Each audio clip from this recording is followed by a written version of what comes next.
शहर की भीड़-भाड़ वाली गलियों में एक छोटा सा ठेला लगाता था, रामू। लोग उसे प्यार से रामू गोलगप्पे वाला कहते थे। उसका चेहरा हमेशा मुस्कुराता रहता था, लेकिन उस मुस्कान के पीछे छुपा दर्द कोई नहीं जानता था। सुबह से लेकर देर रात तक वो अपने गोलगप्पे के ठेले पर मेहनत करता, ताकि घर में अपने बूढ़ी माँ और छोटी बहन को 2 वक्त की रोटी खिला सके। रामू का बचपन बहुत संघर्षों में बीता था। उसके पिता एक फैक्ट्री में मजदूर थे, जो एक हादसे में चल बसे। घर की जिम्मेदारी अचानक 12 साल के रामू के कंधों पर आ गई। पढ़ाई छूट गई, बचपन कहीं खो गया। माँ बीमार रहने लगी और छोटी बहन पिंकी के स्कूल की फीस भरना भी मुश्किल हो गया।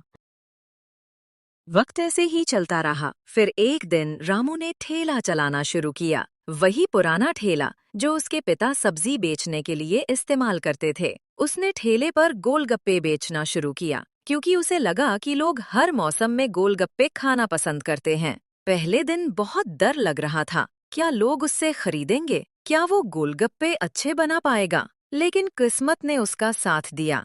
एक दिन में उसने 30 रुपए कमाए और उसी से अगले दिन का सामान खरीदा।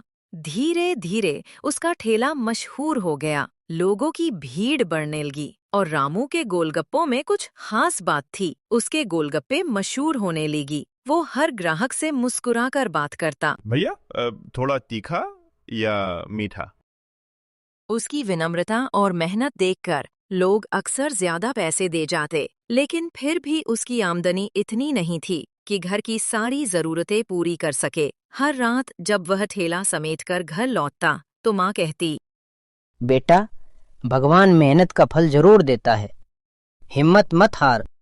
और रामू बस यही सोचता कि एक दिन वो अपनी बहन को अच्छी पढ़ाई करवाएगा, माँ का इलाज करवाएगा और अपना खुद का छोटा सा रेस्तरां खोलेगा। समय बीतता गया।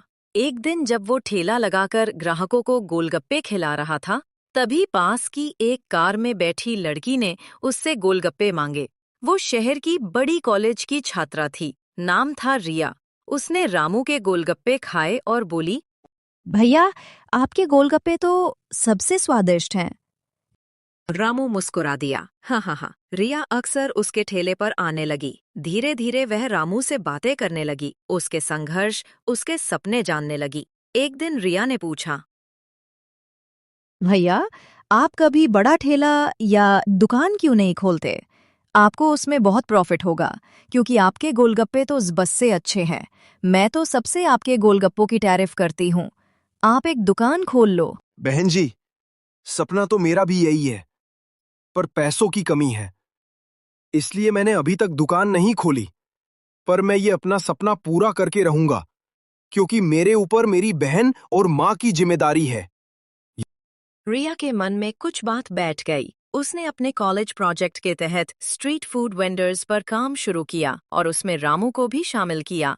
उसने रामू की कहानी अपने प्रोफेसर को सुनाई। प्रोफेसर को उसकी लगन ने प्रभावित किया। उन्होंने कॉलेज की सोशल वेलफेयर टीम के जरिए रामू की मदद करने का निर्णय लिया। कुछ हफ्तों बाद रामू को अचानक कॉलेज से बुलावा आया। उसे बताया गया कि उसके गोलगप्पे के बिजनेस के लिए 50,000 रुपए की मदद दी जाएगी, ताकि वह अपना छोटा सा ठेला मॉडर्न बना सके, जिसमें साफ सफाई और ठंडा पानी की व्यवस्था हो।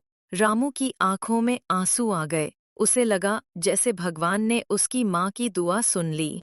उस दिन से रामू के जीवन ने करवट ली। उसने नया ठेला बनवाया और अपनी दुकान का नाम रखा रामू चाट कॉर्नर। उसके गोलगप्पे के ठेले पर अब भीड़ लगने लगी। लोग कहने लगे, रामू भैया के गोलगप्पे सबसे बढ़िया। रामू ने पैसे बचाकर अपनी बहन पिंकी को कॉलेज में दाखिला दिलाया और माँ का इलाज करवाया। माँ की तबीयत धीरे धीरे ठीक होने लगी। अब घर में खुशियाँ लौट आई थीं। लेकिन जिंदगी हमेशा सीधी नहीं चलती। एक रात अचानक मूसलाधार बारिश हुई। रामू का ठेला सड़क किनारे खड़ा था और तेज हवा में गिर गया। अगले दिन जब वो पहुंचा, तो देखा ठेला टूट चुका था, बर्तन बिखरे पड़े थे। उसकी आंखों से आंसू झरने लगे। तभी पीछे से आवाज आई, भैया दुखी मत होइए। पीछे रिया खड़ी थी। उसके साथ कॉलेज के कुछ विद्यार्थी भी थे। उन्होंने मिलकर रामू का ठेला फिर से खड़ा किया और फंड इकट्ठा करके उसे एक छोटा सा फूड कार्ट खरीद कर दिया। इस बार रामू ने ठान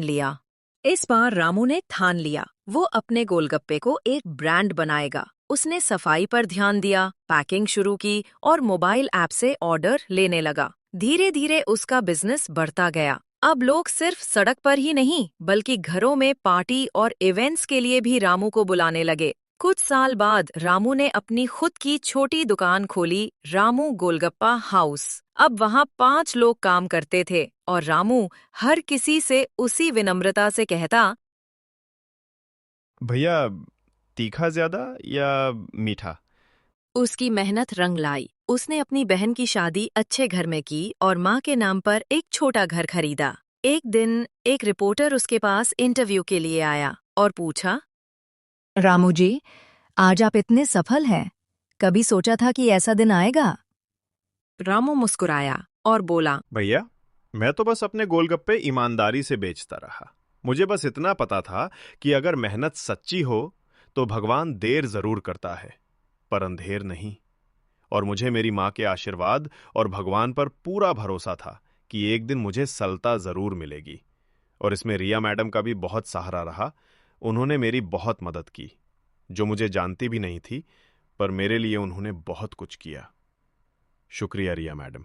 उसकी ये बात सुनकर सबकी आंखें नम हो गईं। रिया रामू को बढ़ाई देती है और सब रामू की बहुत भराई देते हैं। रामू की कहानी आज भी शहर के हर छोटे से ठेले वाले के लिए प्रेरणा बन चुकी है। उसने साबित कर दिया कि गरीबी कोई अभिशाप नहीं बल्कि एक चुनौती है। अगर इंसान हिम्मत न हारे तो गोलगप्पे बेचने वाला भी ब्रांड बना सकता है। आज उसकी दुकान के बाहर एक बोर्ड लगा है, यहाँ मेहनत का स्वाद मिलता है।